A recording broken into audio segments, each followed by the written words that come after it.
Everyone, today we're going to be discussing the 2020 Senate elections in Georgia, which will be decided in about 1 hour. Polls close at 7 p.m. So we're going to be looking at the polls for it. Basically, it's been a very tight race since November 9th, which is when the polls began. We've had Purdue leading for most of the time from November to December, and then Ossoff had a slight lead, and then it went back to Purdue, a little bit for Ossoff, back to Purdue, and now Ossoff has a relatively strong lead.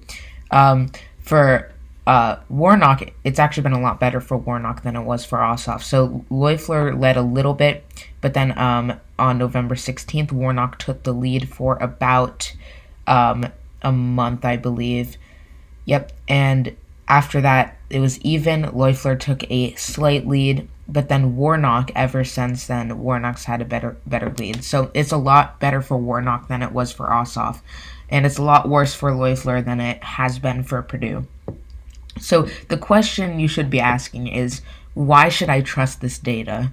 The 2020 presidential election data, even Senate data, was horrendous. I mean, if you look at Maine, Susan Collins won by 9% when she was expected to lose by 5.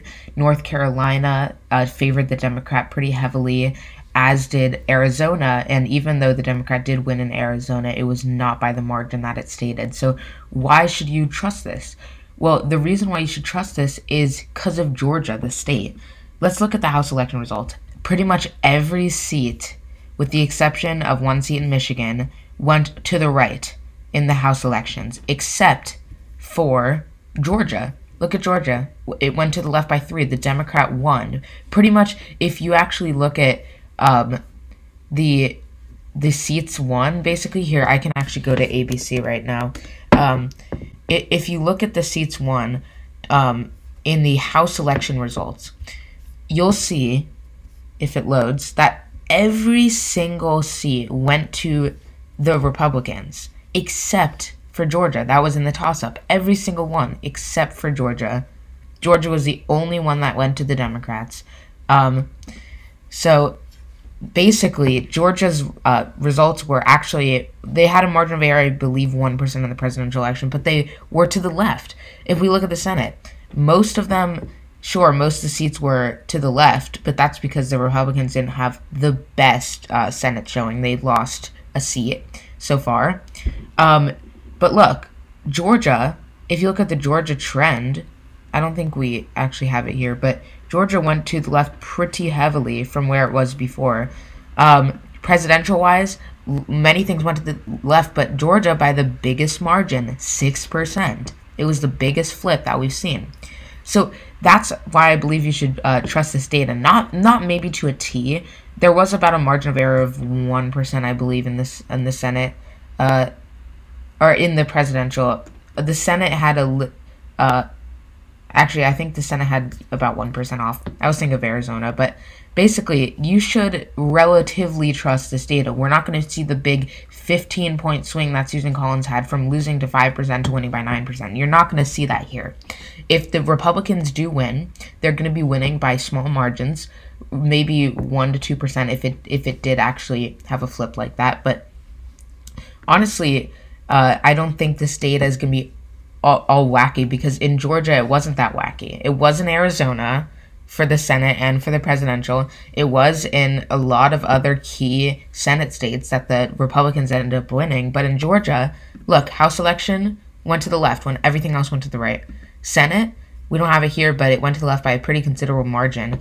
And presidential-wise, it was the biggest state in terms of leftward leaning. It was the biggest shift that we've seen, the biggest shift in the 2020 election. So if we're looking at this data, it should be relatively good. But the only problem is, look at these margins, 1.8. I did say there could be a 1-point swing. It could be 1.8%. We could see that swing. So when I say that this is accurate, I mean that we're not going to see a Susan Collins 9-point victory in this. We're not going to see David Perdue win by 9%. but David Perdue could win because there could be a swing. Maybe not as big as, again, Martha McSally, her showing. She didn't win, but it was a lot better than the polls that showed the other one up by around 7%. She only lost by 1%, but David Perdue could win because there could be a swing. It wouldn't be a big swing, but it could be a swing. So let's actually analyze this. As we see, the Republicans are at 50 and the Democrats are at 48. So what I think is going to happen, and this is just my prediction that's going so far, I think that Loeffler, I believe she will lose. If you look at her, if you look at her showing here, let me find the polls. She's been down pretty much the entire time. There was a few times where she was up by like, here, let's look. There's a few times where she was up a little bit, like less than 1%. This one, 0.2%. But for the most of the season, she was down by a pretty considerable margin at this point, 2.1%. That is no small feat, especially in Georgia when the polls were only off by about 1%. That's actually pretty crazy. So I think I'm not saying it's out of reach. We definitely could see both Republicans winning tonight. But I believe for Loeffler, she tied herself too much to Trump, which in Georgia they voted out Trump, which I don't think was a great thing on her part. But basically, so I think this is I think this will actually go to Raphael Warnock. I don't honestly think it'll be 2.1%. I believe it'll probably be maybe like the Joe Biden victory, a very subtle 2.2 or 0.3%. But I do think that Raphael Warnock will win. For the Jon Ossoff one, I honestly think that this one I actually can't, it's hard for me to fill in because, so on one hand, the polls show that it would be a lean margin, right? But at the same time, it's off by 1%. So, and it generally favors the the polls generally favor the Democrats. So if it's off by 1%, it would be 0.8, which is a tilt margin. But at the same time, I could see David Perdue winning because at this point, David Perdue was a little underestimated in the polls. He did get a 1.7% victory when I think it showed Ossoff leading by like 8, I believe, or 0.8%. So that was a pretty good swing. So if you look at this, I believe it is not out of reach for David Perdue. I don't think so. It's definitely he definitely will have a better margin than Loeffler. That is like, I can guarantee you that with almost 100% certainty is that he will have a stronger showing than Kelly Loeffler, just because Loeffler wasn't leading the polls that much. She didn't even before the runoff, she didn't win as much as the Democrat.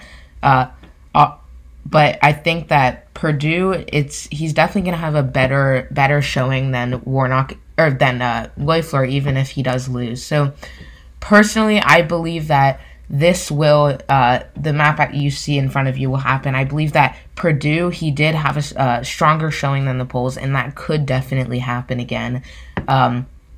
So I believe these will both be tilt margins, though. To be honest, they are both extremely close in where they're at. So this is my prediction, and this is it's only 1 hour. This will happen in 1 hour. In fact, I'll probably make a video on it later tonight.